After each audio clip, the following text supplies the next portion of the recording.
శ్రీమద్ రామాయణం అయోధ్యాకాండ. ఇప్పటి వరకు మనం 99 సర్గలు చదువుకున్నాం. 100వ సర్గ నుంచి ప్రారంభం చేద్దాం.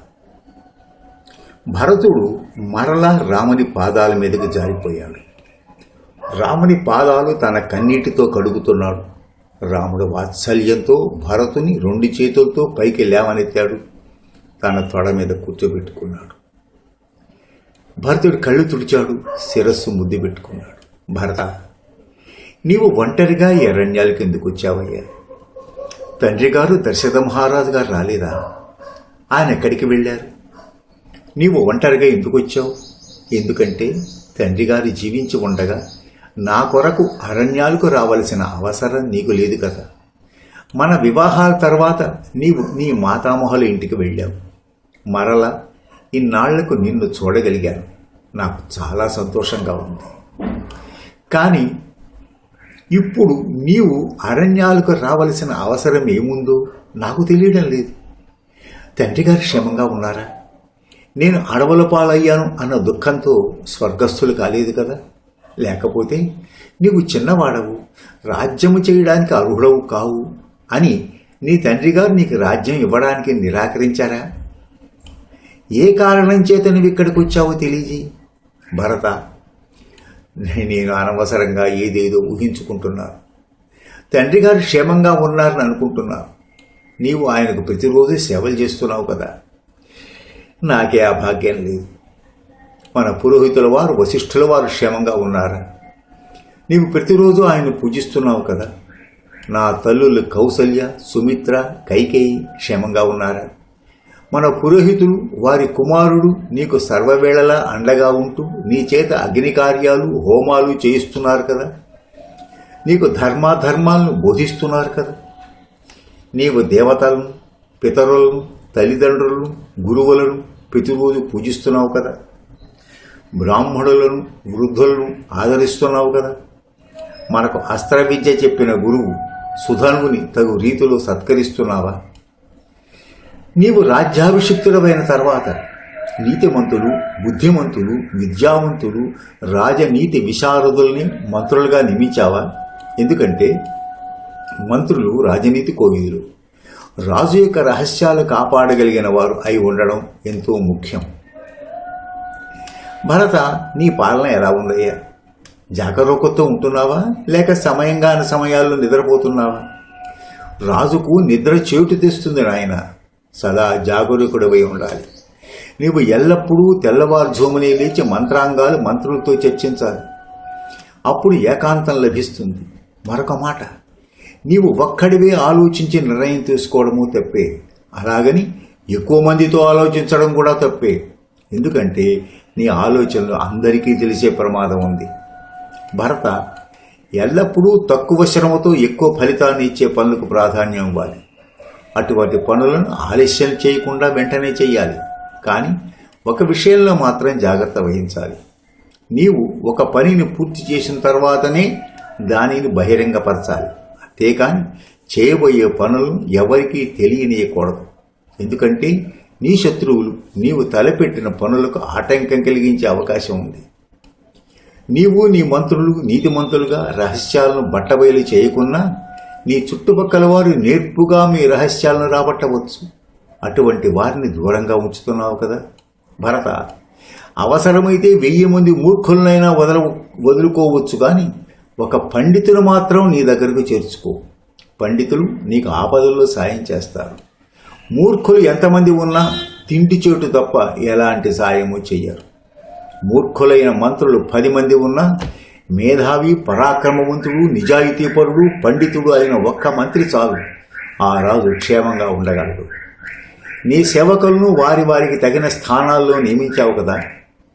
ఎక్కువ సామర్థ్యం ఉన్నవారిని గొప్ప స్థానాల్లో, కాస్త మధ్యస్థంగా తెలివితేటలు ఉన్నవారిని మధ్యమ స్థానాల్లో, పూర్తిగా తెలివితేటలే లేని వారిని అధమ స్థానాల్లో నియమించాలి. అంటే ఈనాటికి మనం అన్వయించుకుంటే మెరిట్ను బట్టి ఉద్యోగస్తులు నియమించాలి అని రామరాజ్యంలో ఉన్న నిబంధన. ఈ రోజుల్లో ప్రతిభకు పట్టం కట్టడం మానేశారు. 60 ఏళ్లు దాటినా రిజర్వేషన్ల పేర ప్రతిభను కలరాస్తున్నారు. మీకు చదవక్కర్లేదు, తెలివితేటలక్కర్లేదు, 10 మార్కులు వచ్చినా చాలు మీకు రిజర్వేషన్లు ఉన్నాయి అని భరోసా ఇస్తున్నారు. ఇది నేటి రాజకీయ రామాయణం. ఇంకా రామాయణంలోకి వద్దాం. భరత, నీవు ఉద్యోగులను నియమించే ముందు వారిని కఠినమైన పరీక్షలు గురిచేసి అందులోనే నెగ్గిన వారినే ఉద్యోగులుగా నియమిస్తున్నావు కదా. అదే నేడు మనం అనుసరిస్తున్న యూపీఎస్సీ, ఏపీపీఎస్సీ ఇలాంటివే. నీ దేశంలో ప్రజలు శాంతి భద్రతలు లోపించి భయభ్రాంతులవుతుంటే నీ మంత్రులు చూస్తూ ఊరుకోవడం లేదు కదా. ఇది కూడా ఈనాడు ఎన్నో జరుగుతున్నాయి. విజయవాడలో స్కూలుకు పోతున్న చిన్నారిని కిడ్నాప్ చేసి చంపి బాయిలర్లో వేసి కాల్చిన కేసు 2 సంవత్సరాలు దాటినా ఒక కొలిక్కి రాలేదు. మన గవర్నమెంట్ వారికి చెమ కుట్టినట్టేనా లేదు. ఇది నేటి మంత్రుల నిర్వాహకం. పైగా మాది రామరాజ్యం అని గొప్పలు కూడా చెప్పుకుంటూ ఉంటారు. భరత, నిన్ను నీ మంత్రులు గౌరవిస్తున్నారా, లేక నిన్ను ఎదిరించి అవమానించడం లేదు కదా. ఈనాటి పరిస్థితి చూస్తే మంత్రులు ముఖ్యమంత్రికి ఎదురు తిరగడం, బహిరంగంగా దూషించడం, అధిష్టానానికి ఫిర్యాదు చేయడం నేడు పరిపాటైపోయింది కదా. ఇదే ఈనాటి రామరాజ్యం. ఎందుకంటే భరత, నీ ఆంతరంగికులు మంత్రులు ఎవరైనా నీకు ఎదురు తిరిగితే అటువంటి వారిని ఉపేక్షించరాదు. అలా ఉపేక్షిస్తే ఆ రాజు ప్రాణాలకే ముప్పు. ఈనాడు ముఖ్యమంత్రి పక్కనే ఉండి అసమ్మతిని రెచ్చగొట్టి ముఖ్యమంత్రి పదవికి ప్రాణానికి ఎసరు పెట్టడం సర్వసాధారణమైపోయింది. ఇదే నేటి రామరాజ్యం. భరత, ఇక నీ సేనాపతులు ఎలా ఉన్నారు? సమర్థుడు, విద్యావంతుడు, పరాక్రమవంతుడు, నిజాయితీపరుడు, నీకు విశ్వాసపాత్రుడు అయిన వారిని నీ సేనాపతులుగా నియమించావు కదా. బలవంతులు, యుద్ధంలో నేర్పు ప్రదర్శించే వారిని గౌరవిస్తున్నావు కదా. నీ సైనికులకు సకాలంలో ఏమాత్రం ఆలస్యం చేయకుండా జీతభత్యాలు అందజేస్తున్నావు కదా. ఎందుకంటే సకాలంలో జీతభత్యములు అందకపోతే సైనికుల్లో అసంతృప్తి చెలరేగుతుంది, తిరుగుబాటు వచ్చే అవకాశం ఉంది. కాబట్టి ప్రతి సైనికుడికి ఎప్పటికప్పుడు వారి జీతభత్యాలు చెల్లించే విషయంలో చాలా జాగ్రత్తగా ఉండు. భరత, నీ రాజ్యంలో ఉండే ప్రజలందరూ నీ పట్ల విధేయులుగా ఉన్నారు కదా. నీ కోసం తమ ప్రాణాలను సైతం అర్పించడానికి సిద్ధంగా ఉన్నారా? అవును భరత, నీవు నీ దూతలుగా ఎవరిని నియమించుకున్నావు? వారు నీ దేశములో పుట్టినవారై ఉండాలి, అన్ని విషయములను తెలిసిన సమర్థుడై ఉండాలి, నీవు చెప్పిన విషయములు నేర్పుగా ఉన్నది ఉన్నట్టు ఎదుటివారికి చెప్పే సామర్థ్యం కలిగి ఉండాలి, పైగా అతడు పండితుడై ఉండాలి. ఇటువంటి అర్హతలు కలిగిన పురుషుని నీ దూతగా నియమించుకున్నావు కదా. నీ స్వదేశములో కానీ నీ శత్రుదేశములో కానీ జరిగే విషయములను ఎప్పటికప్పుడు గూఢచారుల వల్ల తెలుసుకుంటూ అప్రమత్తంగా ఉంటున్నావా? ఓ భరత, నీతో యుద్ధం చేసి ఓడిపోయిన నీ శత్రువు వాడేం చేస్తాడులే అని విడిచిపెట్టకూడదు. వాడి పట్ల జాగరూకతతో ఉండాలి. వాడు మరలా తన బలాన్ని పెంచుకొని నిన్ను దొంగ దెబ్బతీయగలడు. భరత, కేవలము లౌకిక సుఖాల గురించి ఆలోచించే నాస్తికవాదుల పట్ల జాగ్రత్తగా ఉండు. వారిని దగ్గర చేరనీయకు. అలాగే చాలామంది అజ్ఞానులు తాము పండితులమని తమకంతా తెలుసని విర్రవీగుతుంటారు. అలాంటి వారి పట్ల కూడా జాగ్రత్తగా ఉండు. ఎందుకంటే ఇలాంటి వారు ధర్మశాస్త్రాలను నమ్మరు. అనవసరమైన తర్కములు చేస్తూ ప్రజలకు ధర్మశాస్త్రముల పట్ల అపనమ్మకం కలిగిస్తుంటారు. వీరి మాటలను నమ్మకు. భరత, అతి పురాతనమైనది, ఎందరో చక్రవర్తులు పరిపాలించినది అయిన అయోధ్యను జాగ్రత్తగా కాపాడుకుంటున్నావు కదా. ఎందుకంటే అయోధ్య పురాతనమైన అన్ని సౌకర్యాలు కల నగరం అది. అయోధ్యలో ఉన్న వ్యవసాయ భూములకు, నివాస స్థలములకు నిర్దిష్టమైన హద్దులు, వాటిని తెలిపే గుర్తులు కలిగి ఉన్నాయి. అందువలన న్యాయపరమైన చిక్కులు వచ్చే అవకాశమే లేదు. కానీ నేడు మన న్యాయస్థానాల్లో ఉన్న వ్యాజ్యాల్లో 90% భూమి సరిహద్దు తగాదాలి. అది గమనించాలి. అదే నేటి రామరాజ్యం. భరత, అయోధ్యలో దేవాలయాలు, సత్రాలు, చెరువులు సమృద్ధిగా ఉన్నాయి. అయోధ్యలో ఏటా ఉత్సవాలు జరుగుతుంటాయి. ప్రజలందరూ సుఖ సంతోషాలతో అలరారుతుంటారు. అయోధ్యలో పంట భూములు సమృద్ధిగా ఉన్నాయి. పశు సంపద అపారంగా ఉంది. ఖనిజ సంపదకు అలవాలమైన గనులు అనేక ఉన్నాయి. హింస అనే పదానికి అయోధ్యలో తావు లేదు. అయోధ్యలో పాపాత్ములు లేరు. అయోధ్య కోట సురక్షితమైనది. అటువంటి అయోధ్యను నీవు చక్కగా రక్షిస్తున్నావా? భరత, నీ రాజ్యంలో వర్తక వాణిజ్యాలు ఎలాంటి ఆటంకాలు లేకుండా సాగుతున్నాయి కదా. వర్తకులు నీకు అనుకూలంగా ఉన్నారు కదా. నీ రాజ్యంలో గోరక్షణ సాగుతోంది కదా. నీ పాలనలో ప్రజలు సురక్షితంగా ఉన్నారు కదా. ఎందుకంటే ప్రజారక్షణ రాజు యొక్క బాధ్యత. నీ అంతఃపుర స్త్రీలకు నీ రహస్యాలను వెల్లడి చేయకుండా వారిని సరస సంభాషణలతో సంతోషపెడుతున్నావు కదా. కానీ వారి మాటలకు మోసపోయి మాత్రం తప్పుదారి తొక్కవద్దు. నీవు గజ సంపదను చక్కగా పోషించుకో. గజ సంపదను ఎప్పటికప్పుడు పెంచుకుంటూ ఉండు. రాజ్య రక్షణకు గజ సంపద చాలా కీలకం.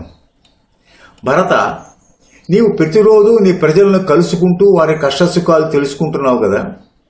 అది రాజైన వాడికి చాలా ముఖ్యం. ఓ భరత, నీ దగ్గర పనిచేసే వారి పట్ల కఠినంగా వ్యవహరించి వారి నిన్ను చూడగానే భయపడేటట్టు చేయవద్దు.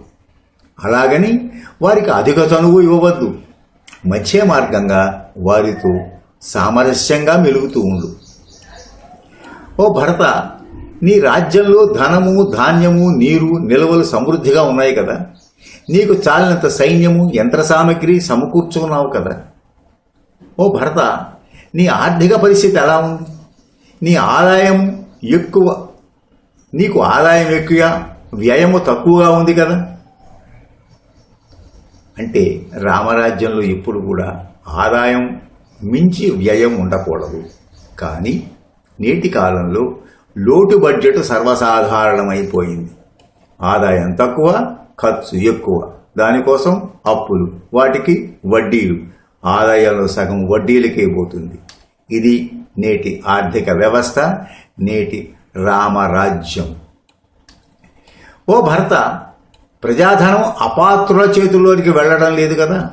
నీవు ధనాన్ని దేవకార్యాలకు, పితృకార్యాలకు, అతిథి సత్కారాలకు, బ్రాహ్మణులకు, సైనికులకు, మిత్రవర్గాలకు వ్యయం చేస్తున్నావా? భరత, ఇక న్యాయ విషయాలకు వస్తాను. నిరపరాధుల మీద నేరం మోపితే వారిని విచారించకుండా, వారికి తన వాదన వినిపించడానికి అవకాశం ఇవ్వకుండా దురాశతో అతనికి మరణదండన విధించడం లేదు కదా. న్యాయ సూత్రాల్లో ఇది ప్రధానమైన సహజ న్యాయ సూత్రం. అంటే ఎవరికైనా అతనికి విరుద్ధంగా ఆదేశాలు ఇచ్చే ముందు అతనికి తన వాదన చెప్పుకునే అవకాశం ఇవ్వాలి. అట్లాంటి అవకాశం ఇవ్వకుండా అతనికి విరుద్ధంగా ఏ విధమైన ఆదేశాలు ఇవ్వకూడదు. దీనిని ప్రపంచవ్యాప్తంగా ప్రిన్సిపల్స్ ఆఫ్ న్యాచురల్ జస్టిస్ అని పిలువబడుతూ ఉంటుంది. దీనికి త్రేతాయుగంలోనే రాముడు ఆవిష్కరించాడని మనం తెలుసుకోవాలి. అదే రామరాజ్యం.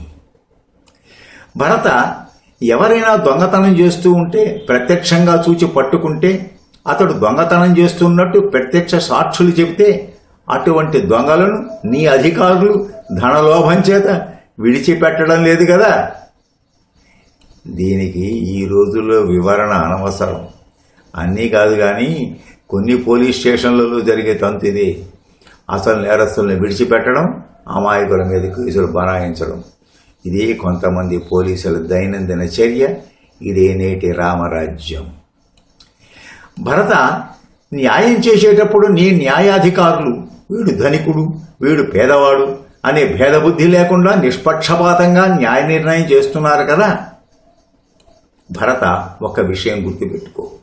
ఏ రాజైనా తన ఇష్టం వచ్చినట్టు శాసనాలు చేసి అమాయకులను కష్టాల పాలు చేస్తాడో, అమాయకుల మీద అక్రమంగా నేరాలు మోపి శిక్షిస్తాడో, ఆ రాజు ఎక్కువ కాలము రాజుగా ఉండలేడు.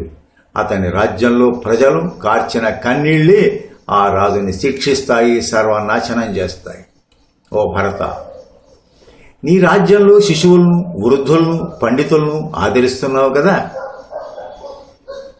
నేడు కూడా శిశు సంరక్షణాలయాలు, వృద్ధాశ్రమాలు, వృద్ధాప్య పెన్షన్లు, పండితులకు, కళాకారులకు పెన్షన్లు ఈ కోవకే చెందుతాయి. త్రేతాయుగంలో రాముడి కాలంలోనే ఇవి అమలులో ఉన్నాయి అని మనం గుర్తుపెట్టుకోవాలి. ఓ భరత, నీవు ధన సంపాదన కోసం ధర్మాన్ని విడిచిపెట్టడం, సుఖాలు మరిగి భోగ లాలసుడవై ధర్మాన్ని విడిచి ధనమును దుర్వినియోగం చేయడం లాంటివి చేయడం లేదు కదా. నీవు ధర్మపరంగా ధన సంపాదన చేస్తూ ధర్మ మార్గంలో సంపాదించిన ధనానికి తగ్గ కోరికలతోనే తృప్తి పడుతూ రాజ్యం చేస్తూ ఉండు. ఓ భరత, నీ రాజ్యంలో ఉన్న ప్రజల క్షేమం కోరుతున్నావు కదా. ఓ భరత, రాజు చెయ్యకూడనివి ఆచరించరానివి కూడా చెబుతాను, జాగ్రత్తగా విను. రాజు నాస్తికుడు కాకూడదు, అసత్యం పలకకూడదు, రాజు కోపం పనికి రాదు, రాజుకు నిర్లక్ష్యం పనికి రాదు, రాజు విషయాల గురించి దీర్ఘంగా ఆలోచిస్తూ సాగదీయడం, నాంచడం పనికి రాదు. కానీ నేటి రాజకీయ నాయకులకు ఇదే తారక మంత్రం. పార్కలాం అంటే తర్వాత చూద్దాం. వ్యవహారాలను నాంచడం, సాగదీయడం, కమిటీల పేరుతో కాలయాపన చేయడం, వాటికి అవే పరిష్కారమవుతాయని అనుకోవడం, ఇది నేటి రాజకీయ నాయకుల తీరు. ఇది తప్పు చేయకూడదు అని రాముడు స్పష్టంగా చెప్పాడు. అది ఆనాటి రామరాజ్యం, ఇది నేటి రామరాజ్యం. భరత, జ్ఞానుల్లో నిర్లక్ష్యం చేయకూడదు, రాజులకు సోమర్తనం పనికిరాదు, ఇంద్రియ సుఖాలకు లోను కాకూడదు, సమిష్టిగా నిర్ణయాలు తీసుకోవాలే కానీ ఏకపక్షంగా నిర్ణయాలు తీసుకోకూడదు, తీసుకున్న నిర్ణయాలు అమలు చేయకుండా ఉండకూడదు. కానీ నేటి రాజకీయ నాయకులు ఆర్భాటంగా పునాదిరాళ్లు వేయడం, పనులు మాత్రం మొదలుపెట్టకపోవడం మనం చూస్తూనే ఉన్నాం. ఆరంభ శూరత్వమే గాని ఆచరణ శూన్యం. ఇది నేటి రామరాజ్యం. భరత, రాజు తన ఆలోచనలను రహస్యంగా ఉంచాలి, బహిర్గతం చేయకూడదు, ప్రజాక్షేమం పాటించాలి, ప్రజా వ్యతిరేక పనులు చేయకూడదు, శత్రువులను నేర్పుగా ఎదుర్కోవాలి కానీ మూర్ఖంగా ఒక్కుమ్మడిగా ఎదుర్కోకూడదు. రాజైన వాడు పై చెప్పిన వాటిని విడిచిపెట్టాలి. భరత, మరలా చెబుతున్నాను, ఎప్పుడు నీ స్వంత నిర్ణయాలు తీసుకోకు. మంత్రులతో కూలంకషంగా చర్చించి సమిష్టి నిర్ణయాలు తీసుకో. మంత్రులతో నీ చర్చలను చాలా రహస్యంగా ఉంచు. నీవు ప్రతిరోజు నీ భార్యతో కలిసి వేదాధ్యయనం చేయి, అది మంచి ఫలితాలను ఇస్తుంది. నీ బుద్ధిని ఎల్లప్పుడూ ధర్మమునందే ఉంచు. ధర్మం వల్లనే అర్ధకామాలను పొందు. మన తండ్రి గారు, మన తాత ముత్తాతలు ఈ మార్గాన్ని అనుసరించారు. నీవు కూడా అదే ధర్మ మార్గం అనుసరించి రాజ్యపాలన చేయి. మరొక మాట, నీవు భుజించేటప్పుడు నీ మిత్రులతో సహా భుజించు, ఒంటరిగా భుజించవద్దు. పై చెప్పిన ప్రకారము రాజ్యపాలన చేసిన రాజు మరణానంతరం నరకమునకు కాకుండా స్వర్గానికే వెళతాడు అని రాముడు భరతునికి రాజనీతి విషయాలు ఉపదేశించాడు. మిగిలిన విషయాలు తర్వాయి భాగంలో తెలుసుకుందాం. స్వస్తి.